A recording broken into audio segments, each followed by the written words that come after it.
Hi folks, Pete here from Ashton's Cars, and today we are looking at the Range Rover Sport. In particular this 2009 L320, which is a HSE spec with the TD V8 engine. Yes, the 3.6 litre TD V8 to be precise.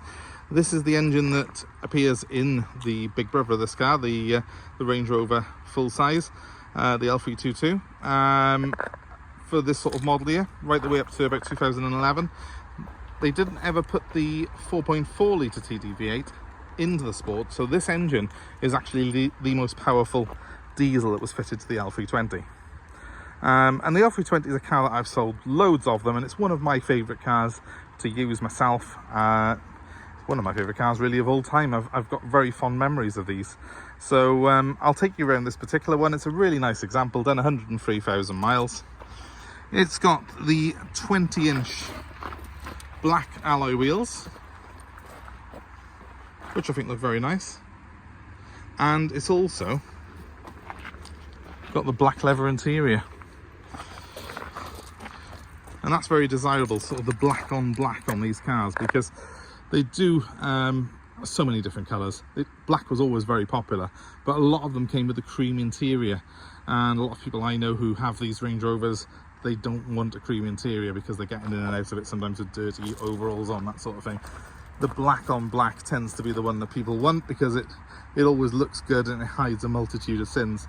So this is quite a desirable colour combination. Obviously the previous owner's gone a little bit further again on it and painted the wheels black on top. I think they've done a pretty good job of it. It looks really nice. There's a high gloss black finish on it. There were a couple of little curb marks on them which I have touched in on it. Since we did the photo shoot on this car a couple of days ago on Barry Seafront. Did a video there as well, but it was so windy, so I'm re-videoing it for you here. So I might put a few snippets of that video in amongst this one as well for you, just so as you get a little idea of the car. But yeah, it's a smart looking thing, isn't it? It's an iconic shape really. This is obviously this model ran right the way up to 2013 with a minor facelift on it. And a lot of people rate these higher than the car that replaced it. Now, one thing that I am going to do on this particular car, I've just bought some new running boards for it. They're looking a bit tired, the ones that are on there at the moment. So I'm going to put some new side steps, the original spec, but brand new in black. And that'll get rid of the sort of slightly worn looking ones that are on it at the minute. But apart from that, it's in very good nick. The grille's colour coded as well. Everything that could be painted black has been done. They've even put a black Union Jack on the badge, and it's got black Range Rover badging on it as well. So it's yeah, it's about as a sort of black and discreet looking as you can get. Now, one thing that I do really love on this particular car, having driven it for a couple of days, is it's got the you can see adaptive cruise control. So if you see that on one, it means it's got the more expensive option of the adaptive cruise. That was it's like a radar detection on it. It keeps you a safe distance from the car in front, and it's a lot more relaxing to drive this car on the motorway with the adaptive cruise on, because if you're doing 70 for example and the traffic slows down to 65, rather than constantly having to adjust your speed on the buttons, the car does it for you. It keeps you at safe distance, and when there's clear road in front, it will cruise back up to your selected speed. Couldn't be easier.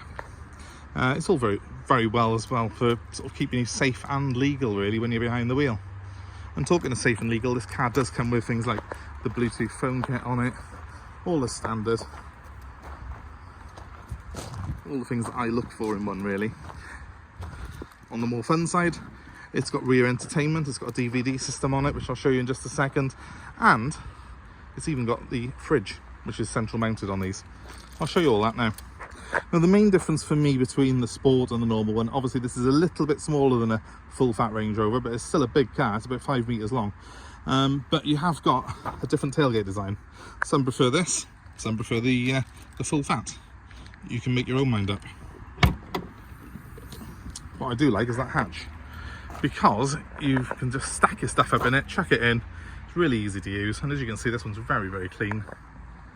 Been looked after. The guy who had it really was his pride and joy. This car, he had multiple vehicles in his family, and this was his one for sort of days away. However, you can open the whole hatch by pressing that button there, and there it is, a huge load space.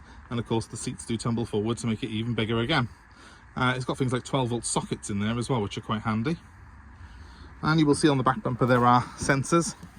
There are also sensors on the front bumper, and so 8 distance sensors altogether on the car. Really makes it very handy, and they are a must-have on these. Make sure they're working if you're buying one, because it's a big old car to slot into a parking space.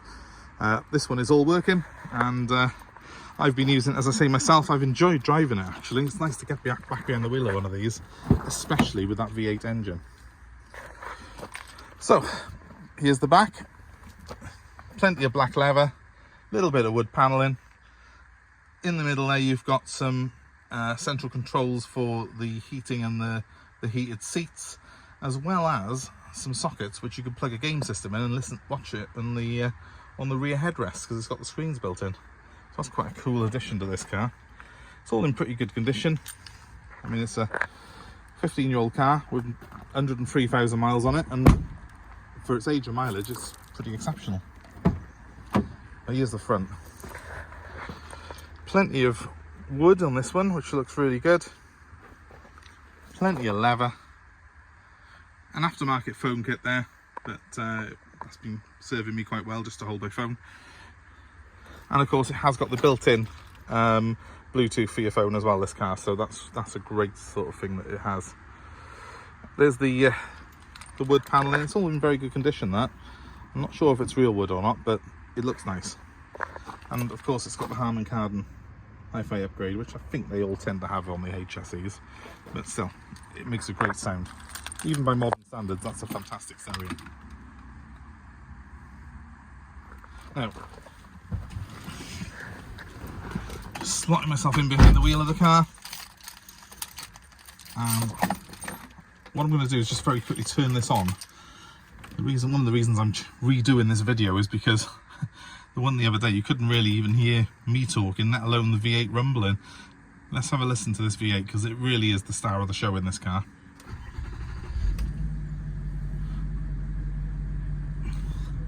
Now, yes, these come with a 2.7 and a 3 litre TD V6 and the SD V6, and in the 3 litres case it is nearly as powerful as this TD V8. This produces 268 horsepower. But this engine is far more reliable than either of the V6 diesels. It's a much better engine. It's very strong, it's got more torque, and it sounds better. So this is the one that I would have every time if I had a choice. I've got all my cruise buttons on here. That's the adaptive cruise. That's the one that sort of selects the distance you are from the car in front. I've got all the stereo buttons here. Everything on the car is original. We've got this colour screen for the navigation there. We've got the standard stereo system underneath with the Bluetooth on it. Heated seats, obviously, and that's front and rear. And then we've got the terrain response system for Land Rover by here, including hill descent control. And that's the great thing about this car. It really is a go-anywhere vehicle. I know people who buy Range Rovers don't tend to always use them off-road that much. They might be worried about getting the tyres dirty, but it will do it if you need it to. It is a proper bit of kit, this. It is a car that wears a Land Rover badge and is very proud of doing so. One of the main things, if you are looking at these Range Rover Sports, like with any Land Rover product, is make sure it's been serviced properly. This particular car has got full service history, and I would always encourage you to make sure whatever you're buying has got a full service history. If you look, especially with these Land Rovers, it can be expensive if you are buying someone else's problems. This TD-V8, it's worth noting, has got a cam chain, whereas the 6-cylinder, the V6s, have got a cam belt. The cam belt obviously needs replacing, and it's quite an expensive job. So this is a slightly more robust engine in my opinion, and it doesn't suffer with any of the crank issues that you have with the 3 litres. They do sometimes suffer with faulty cranks on them, and that can be terminal. So I'm always a big fan of the TD V8, and in my experience you're still going to get perhaps 30 to the gallon on a run in this car, which is fairly low for something this sort of size. Of course, if you're looking for one of these, we would love to hear from you. My number's 07932 873 646, and this particular car is going to be available for nationwide delivery, and we'll take your old car in part exchange. Just give us a call and we will work out a deal to suit you. It's certainly one of my favourites on the lot at the moment. I'm a big fan, you know, and I know they've got a massive following. Whenever I put a video up of a Land Rover, it always seems to have more interest than any other car on here. So with that in mind, if you've come this far watching us, please give us a like, give us a share, subscribe to our channel, and we'll keep on posting cars like this that we have available for sale. Also some car buying advice and hopefully some interesting content for you along the way.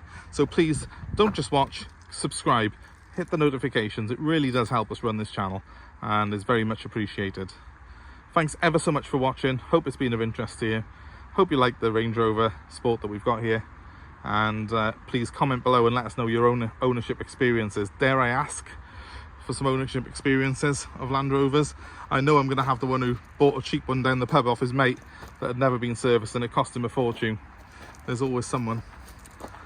My advice is, again, very strictly buy one like this that has been looked after properly from someone who knows about cars, and you will have a good car. Thanks for watching, guys. Have a great day, and hope to see you very soon.